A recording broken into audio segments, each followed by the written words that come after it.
Ya. Assalamualaikum warahmatullahi wabarakatuh. Apa kabarnya anak-anak bunda yang bunda sayangi? Kali ini kita akan belajar lagi bahasa Indonesia mengenai fenomena alam ya Kak. Ya.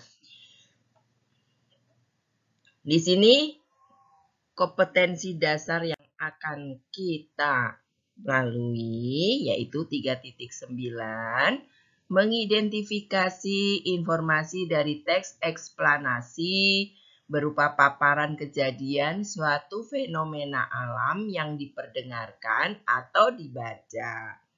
4.9 meringkas isi teks eksplanasi yang berupa proses terjadinya suatu fenomena dari beragam sumber yang didengar atau dibaca. Ya, contoh yang di situ Bunda ambil contoh gambar fenomena alam ya. Perhatikan gambar di atas ya. Gambar tersebut adalah sebuah fenomena alam, yaitu pelangi ya nak. Selagi pelangi masih banyak lagi fenomena alam lainnya seperti petir, itu juga fenomena Kak. Banjir, puting beliung, gunung meletus, gempa bumi, metamorfosis kupu-kupu, kata, ular, atau fotosintesis tumbuhan. Ya, mengapa dan bagaimana fenomena alam tersebut terjadi? Hanya para ahlilah yang dapat menjelaskan secara rinci dan akurat fenomena alam penanda keagungan Allah Subhanahu wa Ta'ala. Ya. Berbagai fenomena tersebut dapat dijelaskan melalui teks eksplanasi ya Kak. Ya. Teks eksplanasi adalah teks yang menjelaskan mengapa dan bagaimana sebuah fenomena dapat terjadi. Ya, di sini kita akan lihat menentukan ciri-ciri teks eksplanasi. Isi teksnya benar adanya sesuai kenyataan atau apa adanya. Jadi, tidak berdasarkan opini penulis. Menjelaskan objek atau peristiwa yang dapat dipelajari menggunakan ilmu pengetahuan atau isinya termasuk karya ilmiah. Ya, pengertian teks eksplanasi ya Kak. Teks eksplanasi yang tadi Bunda sudah ngomong di depan, salah satu jenis teks yang dikembangkan berdasarkan kaidah ilmiah. Jadi benar-benar yang nyata atau yang benar-benar terjadi. Sedangkan ciri-ciri teks eksplanasi Kak ada 3. Ya. Yang pertama terdiri dari 3 unsur utama seperti pernyataan umum, sebab akibat, dan interpretasi. Kedua, memuat hal-hal yang sifatnya fakta atau benar-benar terjadi. Ketiga, isinya berdasarkan penjelasan ilmiah yang bersifat empiris sehingga dapat dipercaya. Ya. Yang berikutnya mengidentifikasi informasi teks eksplanasi. Dalam mengidentifikasi informasi teks eksplanasi, yang perlu diperhatikan ada 3 hal. Ketiga hal tersebut adalah 1.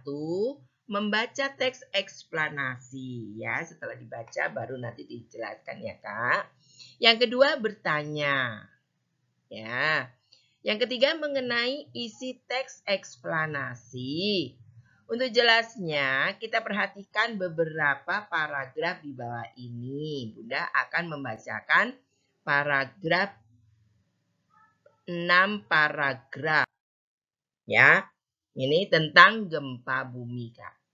Gempa Aceh. Gempa dahsyat perlu terjadi di Aceh. Ya, pernah terjadi nih, Kak. Pernah terjadi pada tanggal 26 Desember 2004 pada pukul 17:58 waktu Indonesia Barat. Pusat gempa terletak di sebelah barat Aceh dengan kedalaman 10 km. Bencana ini merupakan gempa bumi terdahsyat dalam kurun waktu 40 tahun terakhir. Dampak kerusakan meliputi Aceh, Sumatera Utara, pantai barat semenanjung Malaysia, Thailand, pantai timur India, Sri Lanka, bahkan sampai pantai timur Afrika. Gempa ini mengakibatkan gelombang laut setinggi 9 meter. Kekuatan gempa pada penghujung tahun 2004 itu mencapai 9,0 Richter. Dengan korban tewas mencapai 283.100 orang sampai 14.000 orang hilang dan 1.126.900 kehilangan tempat tinggal. Berarti dahsyat banget ya, Kak. Gempa bumi yang disertai gelombang tsunami itu merupakan bencana yang mengakibatkan kematian terbesar sepanjang sejarah. Di Indonesia, gempa menelan lebih dari 126.000 korban jiwa. Puluhan gedung hancur oleh gempa utama, terutama di kawasan Malaboh dan Banda Aceh di ujung Sumatera. Di Banda Aceh, sekitar 50% dari semua bangunan rusak terkena tsunami, sedangkan untuk korban jiwa disebabkan oleh tsunami yang menghantam kawasan pantai barat Aceh dan Sumatera Utara. Di Sri Lanka dikonfirmasikan 45.000 korban jiwa jatuh dan lebih dari 1 juta jiwa penduduk negara ini, negara Sri Lanka ini terkena dampak gempa secara langsung. Di India termasuk Kepulauan Andaman dan Nicobar diperkirakan menelan lebih dari 12.000 korban jiwa. Di Thailand banyak pula wisatawan asing terkena bencana, terutama di daerah Phuket. Diperkirakan ada sekitar 4.500 korban jiwa. Bumi Jensen, cucu Raja Rama ke-9 atau lebih dikenal dengan nama Bhumibol Adulyadej, juga termasuk salah satu korbannya. Bumi Jensen baru berusia 21 tahun. Bahkan di Somalia, Kak, di benua Afrika, ribuan kilometer dari Indonesia, dilaporkan lebih dari 100 korban jiwa. Akan tetapi sebagian besar dari mereka adalah para nelayan. Gempa bumi dan tsunami Aceh yang juga menghantam Thailand. Selain menempati posisi gempa berkekuatan terbesar kedua setelah gempa Chili tahun 1960 yang mencapai 9,5 skala Richter. Gempa Aceh menempati peringkat pertama sebagai gempa dengan waktu durasi atau penyesaran yang paling lama, yaitu sekitar 10 menit. 10 menit lama juga ya, Kak. Gempa ini cukup besar untuk membuat seluruh bola bumi ikut bergetar. Ya, itu tadi cerita tentang gempa yang pernah terjadi pada tahun 2004. Ya, 2004 ini pada waktu itu Bunda masih di Jawa ya, Kak, mengajar di SMP Negeri 1 Wonogiri. Ya, kita lihat penjelasan strukturnya, Kak. Teks bencana Aceh di atas menjelaskan secara rinci mengenai fenomena alam dahsyat yang terjadi pada tahun 2004. Ya, paragraf pertama tadi, kalau kalian lihat pada paragraf pertama, merupakan struktur pernyataan umum yang menjelaskan kapan peristiwa ini terjadi dan dampak yang dihasilkan secara umum. Sedangkan pada paragraf kedua sampai yang keenam, ya, kamu dapat mengetahui rincian fakta tentang kekuatan gempa, tinggi gelombang laut, jumlah korban jiwa, dan negara-negara yang terdampak oleh bencana alam ini.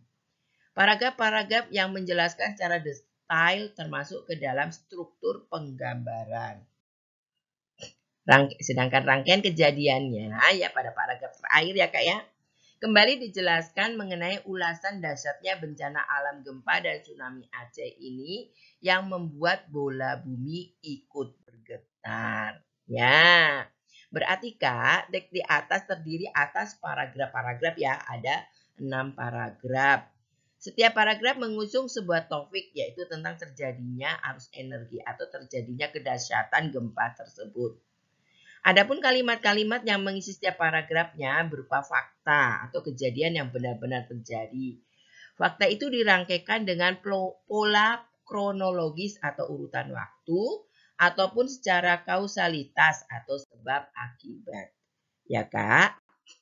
Bunda kira video pembelajaran pada modul ke-7 pertemuan pertama kali ini sampai di sini dulu ya Kak. Semoga bermanfaat. Sekian dan terima kasih. Apabila ada kata-kata yang salah, Bunda mohon maaf. Wassalamualaikum warahmatullahi wabarakatuh.